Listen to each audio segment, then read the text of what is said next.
Hello, everybody. Hello, and welcome to the Renewalism Show. We are on episode 2 today, and thank you so much for joining in.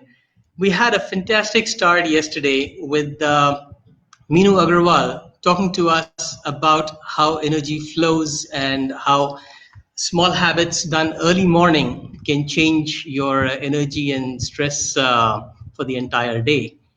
Today, we have Nirja Singh. But in case you're joining in for the first time, I want to take you through what renewal and renewalism is about. So I'm going to run a scroll on the side, no, at the bottom, so that you can familiarize yourself with this concept of renewalism on the Renewalism Show. This is basically inspired by this book, Renewal, of which I'm the author, but actually I have been channeled this book by a certain Guru Pranachandra.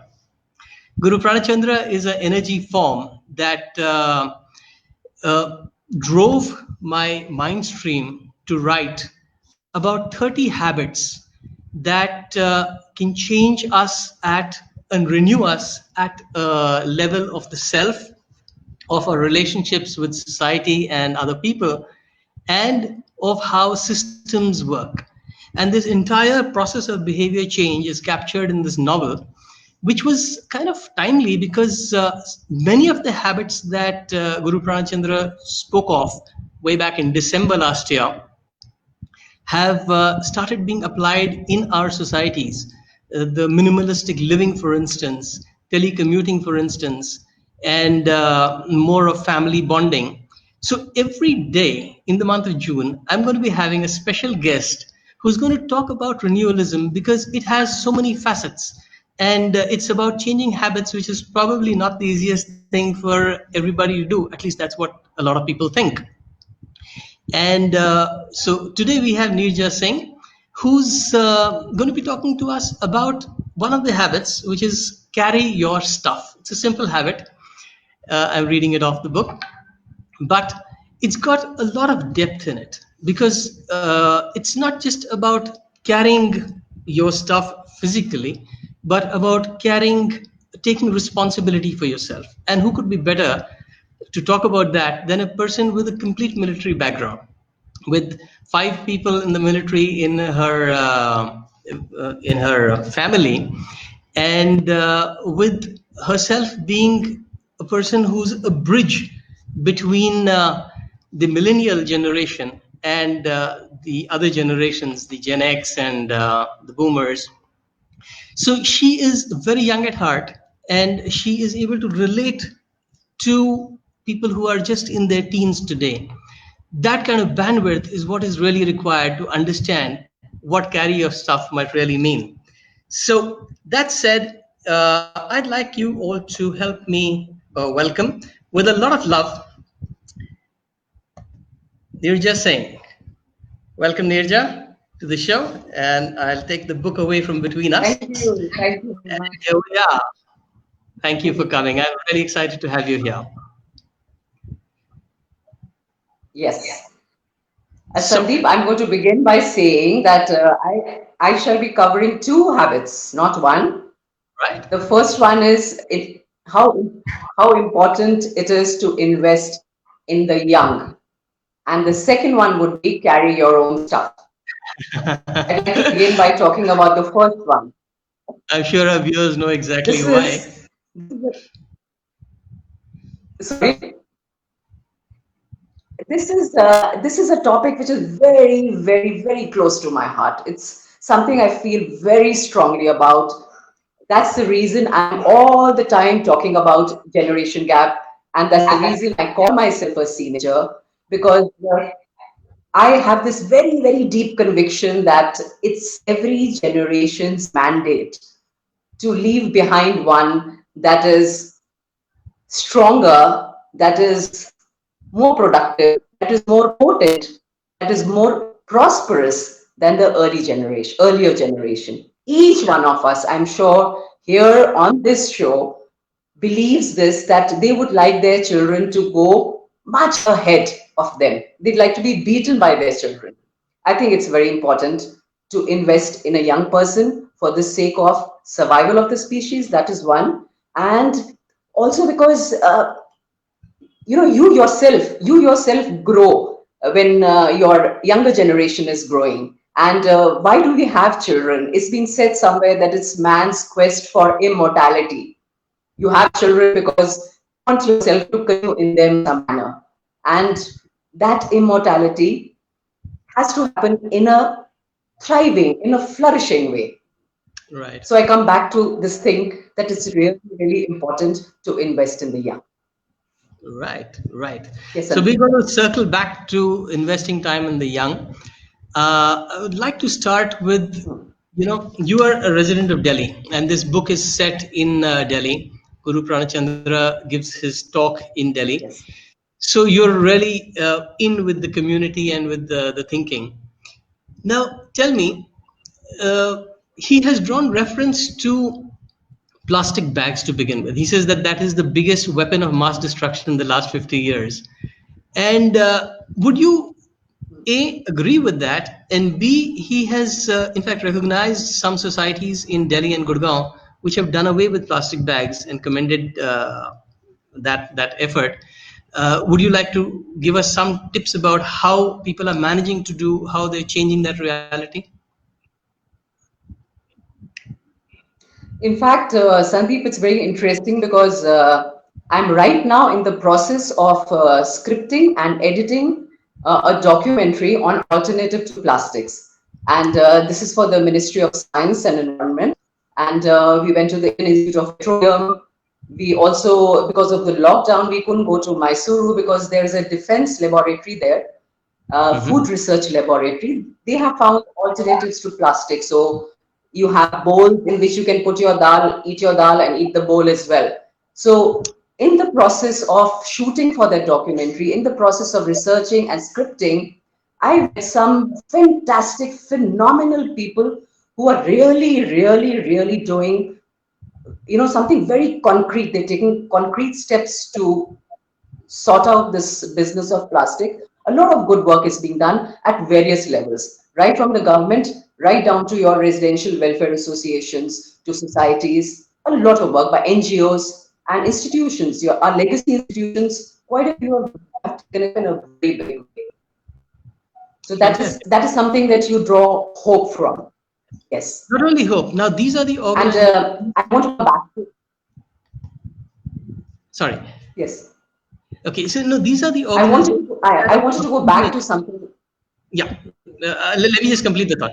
I said these are the organizations that are the harbingers of renewalism, because once one understands that the renewal of our planet and of other species lies in our reduction of, instead of carrying, asking for a carry bag, we carry a bag to begin with, small stuff, carry your stuff. Then the organizations which are working in alternative plastics can all come together on a platform for supporting the renewalism. That's a banner under which all these organizations, I see them coalescing systemically. You see something like that? And please, I interrupted you. No, that's true. But let's be realistic and admit that there are challenges. For instance, it was the last 15th of August when the Prime Minister at the Red Fort, he said, he declared, the no plastic kind of, there was a slogan there, and we're going to have a nationwide movement. But then All India Plastic Manufacturers Association, they came up with the fact that it impacted a huge number of livelihoods. So they couldn't just overnight declare no plastic. It had to be phased out in a staggered manner, with alternatives being provided to people whose livelihoods depended on it. For example, plastic is the poor man's thing in India. A poor man brings his chai in plastic packet, not in a cup. So sure, theoretically, hypothetically, it's a fantastic idea and things are moving on the right track. But like I said, we have to be realistic and give it a little time to pan out in a planned manner. So I'm going to ask you a And tricky just question. need to come back to my yes. No, you please complete the thought, because I have a tricky question for you. Okay, I want to come back to my young people's thing once again. because there's a habit in your book which describes very beautifully why it's important to invest in the young. And there's an air hostess principle there.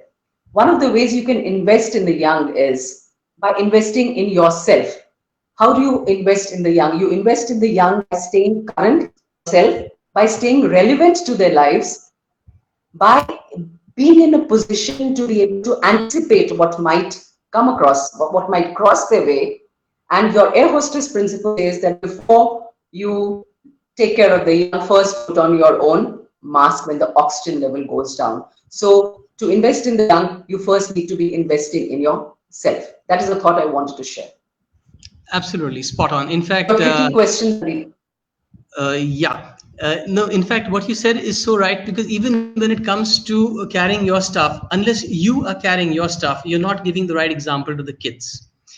And you don't have to tell the next generation what to do. You just have to show it to them, which is what he Yes. brings out in several contexts in this book. My tricky question is about this whole thing about livelihoods, which you mentioned. Now, in this COVID crisis, which came upon us, which is forced upon us, a lot of those so-called be realistic principles or thought processes have been completely washed away because we were forced to handle a situation. Now, the tricky question is, are we going to keep letting ourselves being forced into adapting, and like the migrant workers without a livelihood, they perish? Or are we going to systemically resolve this through a systemic renewal process, which is a set of steps again, which is beyond today's talk, but that's exactly what renewalism is about. So unless we are looking at doing that without force, we are not, I mean, then we're just hiding behind what we call realistic. Don't you think? Right. So the thing is that, no, sure. See, the book, for instance, your book is a start. I believe hugely in making sound, in talking, in constantly tom-tomming about an issue, because that's how the movement grows. That's how more people get involved. And when people take to the street, or there's a mass consciousness that is, changing or getting convinced about a certain issue, things are going to change. And we've seen this. We've seen this in the recent past. We're seeing it now in what's happening in the streets in the United States. So systemic, definitely. But again, human beings, they have their self-interest. What is to be, I think, done is to just keep talking about it, to keep writing about it, exactly what we are doing just now. And that's the way to change things. It starts with one person and then it grows. Absolutely fabulous. We have a comment which I would draw your attention to on the screen.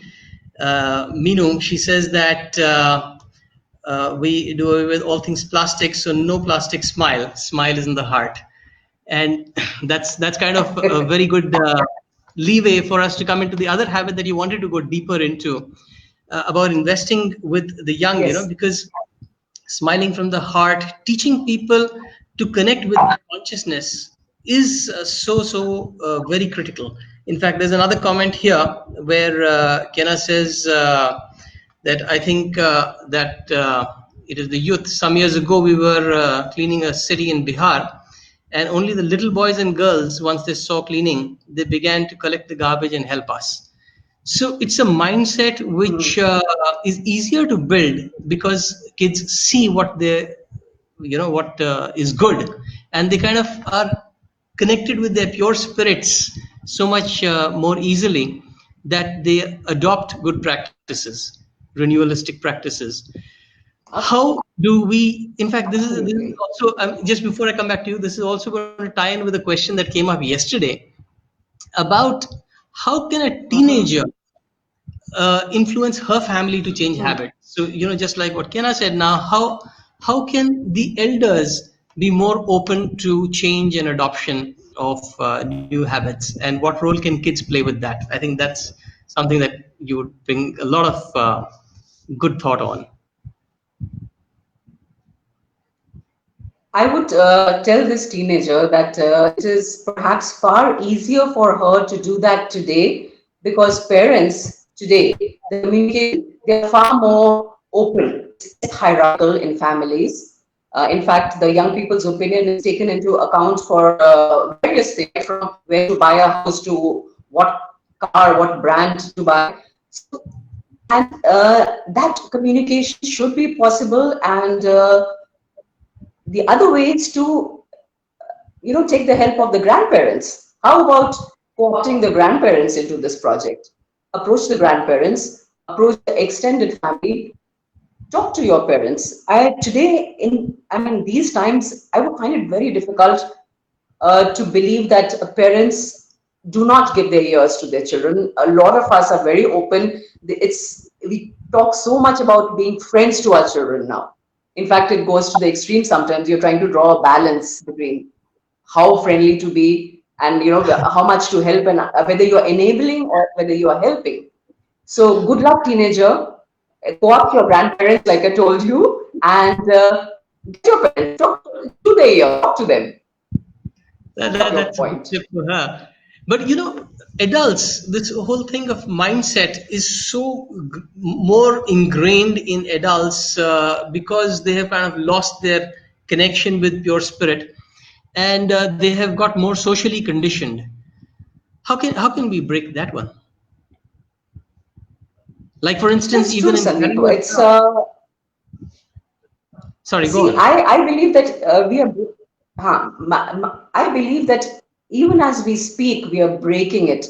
I believe in just setting one mind on fire. I believe in continuing to write, continue to talk, continue to propagate.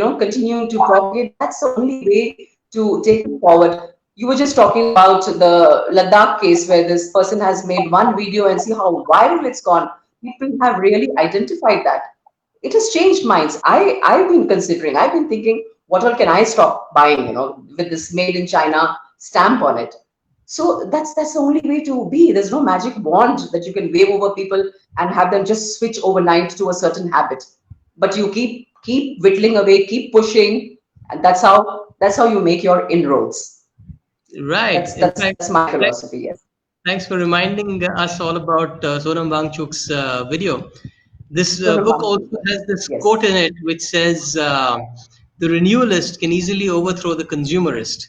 And we have become such a consumerist society thanks to all those cheap products coming in. We are all set for a world face now.